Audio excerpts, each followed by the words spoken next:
I've talked to survivors over the years, so many times, not just for this job, but because of my own family, all of my grandparents being Holocaust survivors. These are stories that I've been hearing my whole life, but I had never heard until now the fear and the urgency in the voices of survivors about what is happening in the world. What does it take to get a more in-depth look into the week's top local news story? The Debrief brings you inside for a one-on-one conversation with our reporters. Every week, right here, right now. The Debrief. Brought to you by Hackensack Meridian Health. Visit our partner site, NBCNewYork.com/healthyou, to help you on your health journey. Hackensack Meridian Health. Life years ahead. So in recent days, we've had some sobering, but also, in my view, exceptional reporting and reflection on the 75th anniversary of the liberation of Auschwitz. And it just makes sense that we take some time to talk about it, in particular because as we listen to the survivors who, as we all know, are dwindling year by year, they seem to express an anxiety and fear in this particular year that perhaps we haven't heard as much. So I brought on Adam Kuperstein, his return appearance on the Debrief podcast. Oddly enough, when you visited before, we were kind of talking about similar issues in terms of anti-Semitism, current anti-Semitism, but you delivered a couple of special reports this week that obviously literally were personal for you, but also broadly speaking as we reflect on this. So I wanted you to come on and talk to you. Yeah, thank you. And it does come together with this milestone anniversary. It just happens to be 75. It could have been that this was happening in America and the world at 72 or 76, but it happens to be this milestone anniversary where the attention is on Auschwitz, where there was a huge reunion in Poland to honor this anniversary of the liberation. And at the same time, a rise in anti-Semitism and a rise in denial. And so we heard from these survivors, and we got to interview some locally, those pieces you talked about. And New York is where the majority of Holocaust survivors in the U.S. live, in this tri-state area.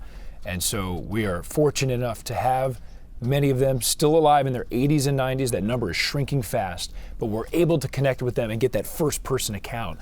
And I've talked to survivors over the years, so many times, not just for this job, but because of my own family, all of my grandparents being Holocaust survivors. These are stories that I've been hearing my whole life, but I had never heard until now the fear and the urgency in the voices of survivors about what is happening in the world. This woman we spoke to who survived the Holocaust, I met with her in the Bronx, and she says to me, 6 million Jews died, millions of other people died, and nothing was learned? Did we really not get the message after the horrors that we experienced? And it's been well documented now for decades.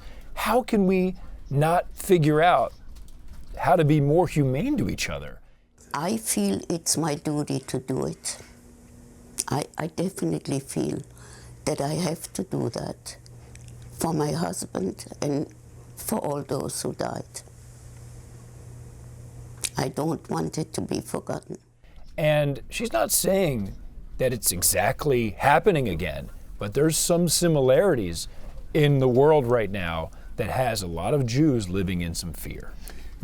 Many people may not be as aware in Europe where there are these strong personalities running governments, and there has been a rise in nationalism, the same kind of talk, the same kinds of seeds that many people feel they saw in the late 30s and 40s ahead of Hitler. Yeah, and it's not just when you think back to the Holocaust. I think it's a hard thing to grasp in America because you hear 6 million Jews and millions of people, genocide, and these words.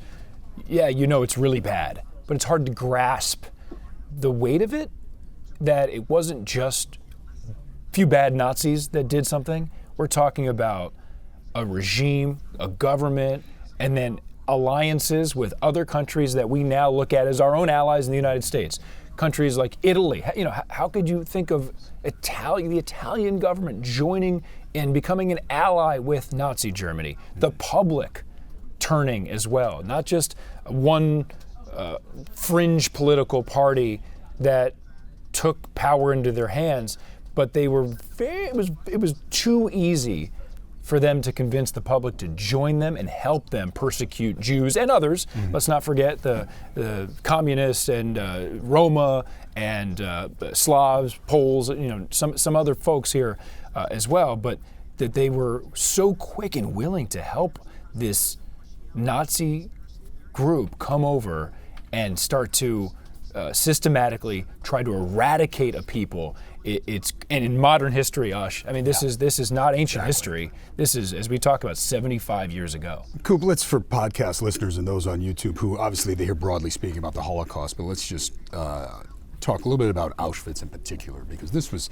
as I read, really 48 kind of buildings, we'll say, in this large camp in a German annexed part of Poland, and always described as the worst mass murder scene in world history. Talk a little bit about it for those who just may not be well versed in what we're marking. Right, and these are the stories that the survivors were sharing with us in these pieces, and I don't think you can hear them enough. And sometimes there's a tendency to look away from such horror, but I'm really glad that they gave us the details. And I don't even think I want to get into the worst of the worst, but there's plenty to say without even going there, such as a woman, Ray Kaner. She lives in Manhattan. She survived Auschwitz.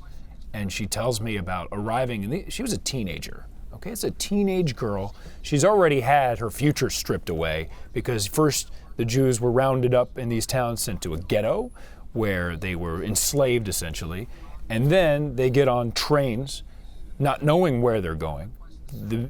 First of all, no access to media in the way we think of it now, and also a lot of what Nazi Germany was doing at the time was just unknown to a lot of people until later. So now they end up at this camp, and they see a big sign, and they're looking around and trying to figure out what's going on. There's chimneys, and they see smoke coming out of it, and they arrive, and then people start getting separated. And this woman tells the story of a number of the children in her group from her town who she knew getting pulled to the side. The cries, I can hear them, the cries and the pleading.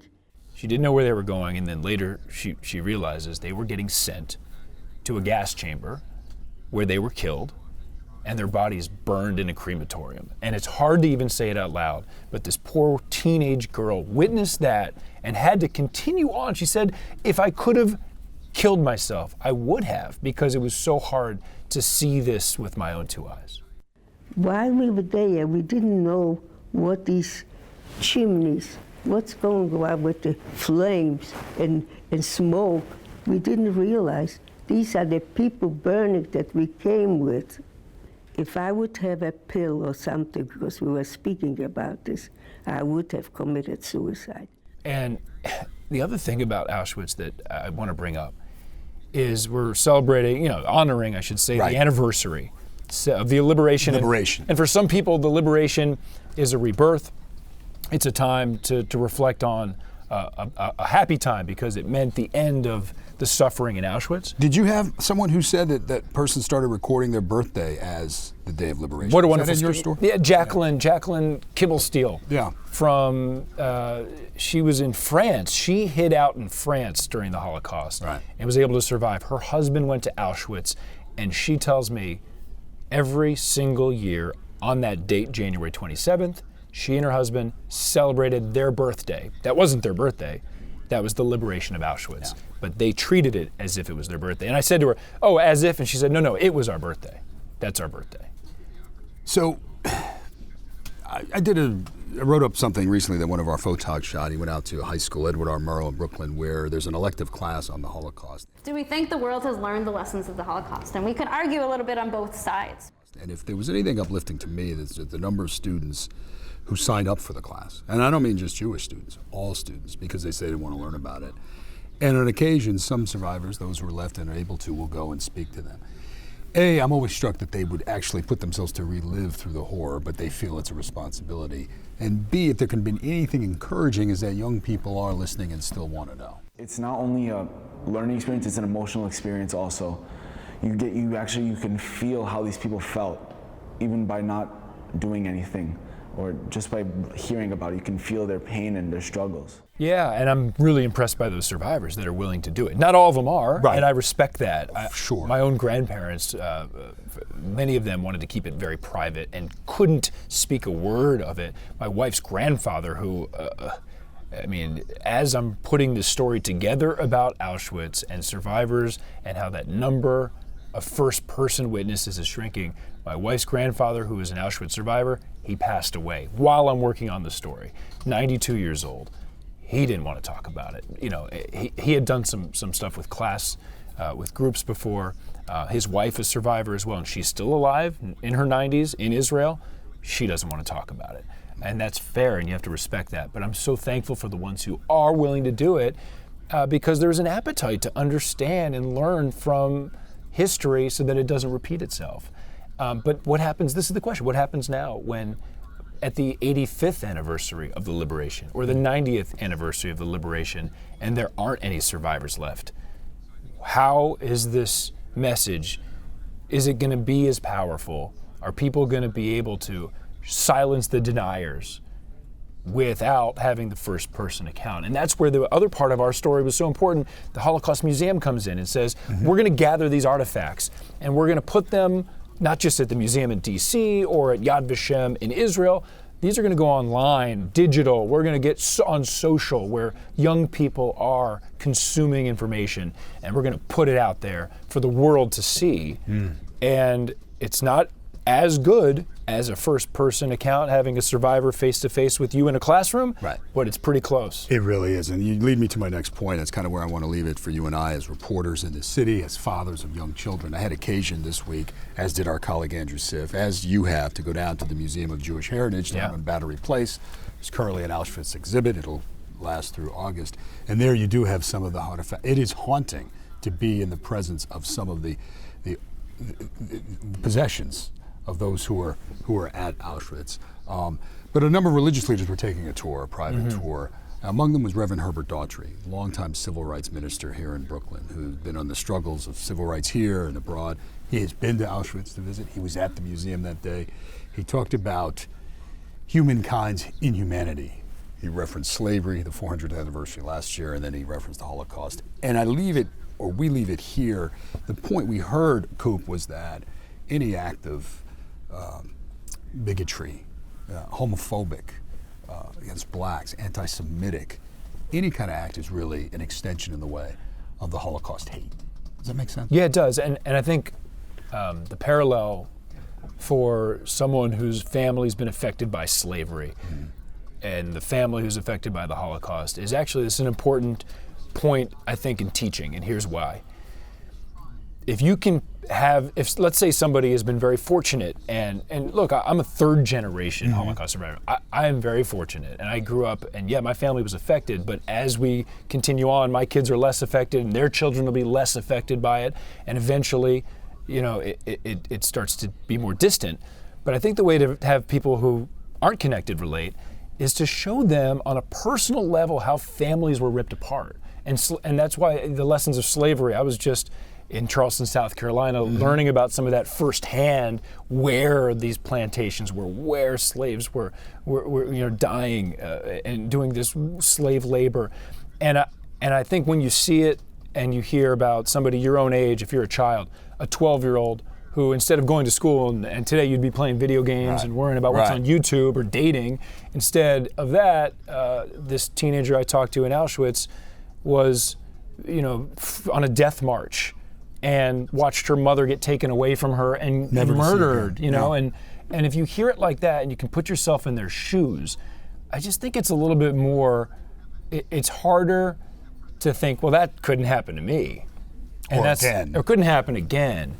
But when you see it on that level, I think there's some parallels there. Or even farther down the line, when I hear my dad talk about, growing up, when it was time for a holiday, we didn't have a lot of family there because most of the family was killed in the Holocaust. And that's a simple little thing, but you and I now, we're lucky. We get together Easter or Passover, and as a big family get together.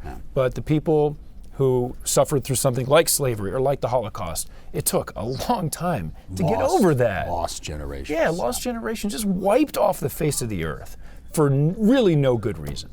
Well, I will tell you that one of those high school students that I wrote about and one of the survivors that you talked to said in different words, but they said essentially the same thing, that little microaggressions or these isolated incidents can fester and grow into something much larger before we know it. And that's what I think everyone has to remember. Yeah, and we need to be on the lookout for it and do whatever we can to fight it and educate folks so that it does not happen again. And don't think that just because we're in this modern world, they thought they were plenty modern. They did. In Europe, in Western Europe, in the 1930s.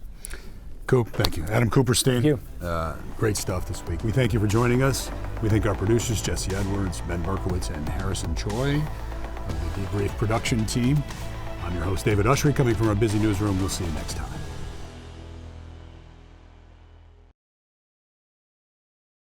Thank you for watching this video from NBC4 New York. You can subscribe by tapping the button below me, and on the left you can see our latest updates, investigations, and digital exclusives. We'll see you next time.